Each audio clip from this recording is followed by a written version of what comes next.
برطانیہ the voice of UK Waseem Khan Parwana سے السلام علیکم ناظرین، ہم بات کریں گے صدر ٹرمپ کا ممکنہ کردار۔ فلسطین کے خون میں ڈوبی انسانیت اور امن کی امید، دنیا ایک بار پھر جنگ اور امن کے نازک موڑ پر کھڑی ہے۔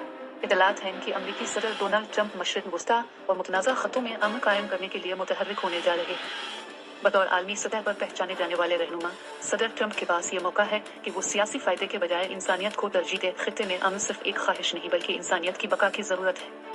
فلسطین میں جاری جنگ اس ضرورت کو اور بھی واضح کر چکی ہے۔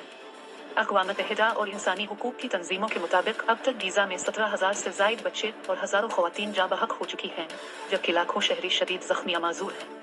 بھوک اور قحط نے صورتحال کو مزید بھیانک بنا دیا ہے، جہاں صرف غذائی قلت سے ہی 100 سے زیادہ بچے موت کا شکار ہو چکے ہیں۔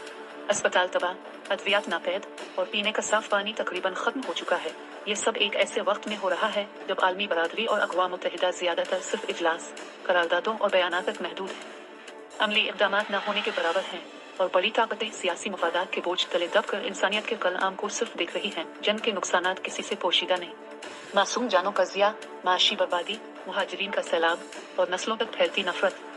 اس کے برعکس صلح اور مذاکرات کے فوائد زندگی کو بچانا، ترقی کو ممکن بنانا اور نفرت کو محبت میں بدلنا ہیں۔ اس وقت دنیا کو ایک ایسے رہنما کی ضرورت ہے جو طاقت کے بجائے انصاف اور انتقام کے بجائے انسانیت کا علمبردار ہو۔ اگر صدر ٹرمپ یہ کردار ادا کر سکیں تو یہ نہ صرف ان کی سیاسی وراثت کو بدل دے گا بلکہ لاکھوں فلسطینی بچوں، عورتوں اور مردوں کو موت اور بربادی سے بچا سکتا ہے۔